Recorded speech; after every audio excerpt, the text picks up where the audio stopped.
చూడటం, సేవ చేయటం రెండే పిచ్చి, ఇంకో పిచ్చి లేదు.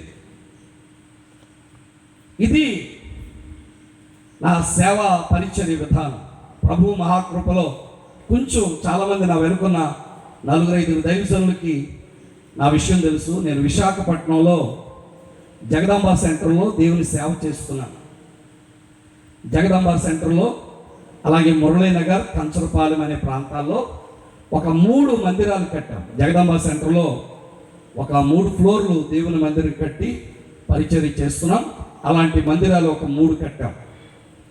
చిన్న చిన్న టీవీ ఛానల్స్లో చిన్న పేరుగాంచినవి కాదు కానీ అగాపే స్వరం అనే వర్తమానాలు, అగాపే అనగా శాశ్వతమైన దేవుని ప్రేమ, ద గాడ్స్ ఎటర్నల్ లవ్ అనే వర్తమానాలు కొన్ని చిన్న లోకల్ టీవీ ఛానల్స్లో అందించి ప్రభు మహాకృపను బట్టి ప్రపంచమంతా తిరగటానికి ప్రభు సహాయం చేస్తున్నారు.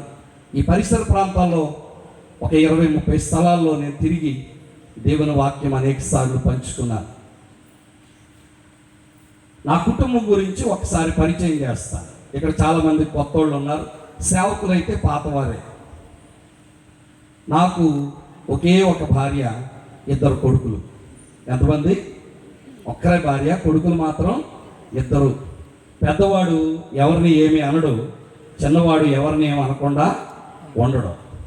మంచి కవిత్వాలు రాస్తాడు మా చిన్నోడు మంచి కవిత్వాలు రాస్తాడు. చిన్నప్పుడే 3వ తరగతో 4వ తరగతో చదువుతున్నప్పుడు మా బావమరిది సూరిబాబు కానిస్టేబుల్ అనమాట, ఇప్పుడు ఎస్ఐ అయిపోయాడు. నా దగ్గరికి వచ్చారు, మా ఇంటికి వచ్చారు. మా పెద్దత్త గారి కొడుకు, మా మిస్సెస్ వాళ్ళ పెద్దమ్మ కొడుకు. వెంటనే రాగానే మా చిన్నోడు అంటాడు, డాడీ సూర్యమాయి మీద ఒక కవిత్వం రాశాను, ఆలకించాను. అంటే చదువు నాన్న. డాడీ జాగ్రత్తగా ఆలకించా.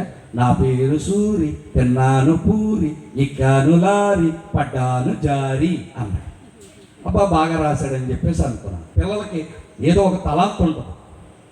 అలాగే ప్రతిరోజు మా ఆవిడ పిల్లలు స్కూల్కి వెళ్ళేటప్పుడు బోర్నవిటో, హార్లిక్సో, కాంప్లైనో, గేంజో, కొడుగో ఏదో ఒకటి ఇచ్చేది.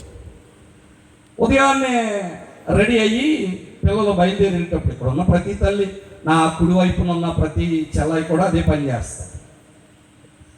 ప్రతిరోజు నేనేమో సేవకి, వాళ్ళేమో బడికి, నేనేమో గుడికి, వాళ్ళేమో బడికి. నేను మా ఊరు ప్రక్కన విజయనగరం బ్యాప్టిస్ట్ చర్చ్ వారు హార్వెస్ట్ ఫెస్టివల్ పెట్టుకొని నన్ను ఆహ్వానించారు. పెద్ద సంఘం అది, 1800 మంది ఉంటారు. ఆహ్వానిస్తే నేను కానుకల పండగకి, హార్వెస్ట్కి బయలుదేరుతున్నాను. మా చిన్నోడు అరుస్తున్నాడు, మమ్మీ మిల్క్ అని. మా ఆవిడ ఎక్కడో కిచెన్ రూమ్లో ఉండిపోయింది, వినపడలేదు. వెంటనే నా దగ్గరికి వచ్చి అంటాడు, డాడీ మమ్మీని మిల్క్ అడిగాను, మమ్మీ మిల్క్ ఇవ్వలేదు, మమ్మీ మీద ఒక కవిత్వం రాశాను, ఆలకించాను. అంటే చదువు నాన్న. డాడీ జాగ్రత్తగా ఆలకించా. డాడీ మన ఇంట్లో ఉన్న ఒక తెల్లని ఆవు, అది చాలా లావు, పాలు మాత్రం టైంకి రావు, రోజు దీనితో సావు అని రాశాడు.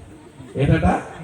మన ఇంట్లో ఉందో తెల్లని ఆవు, అది చాలా లావు, పాలు మాత్రం టైంకి రావు, రోజు దీనితో సావు. అంటే మా ఆవిడ ఎక్కడ ఆలకించిందో పావుసేవులు వేసుకొని వచ్చి పలపలాసగా వాళ్ళు పడేసినందుకు మళ్ళీ ఏడుతుంది చెప్తున్నాడు, డాడీ గులాబీ ముళ్ళు, మమ్మీ కళ్ళు, వెరీ డేంజరస్ డాడీ.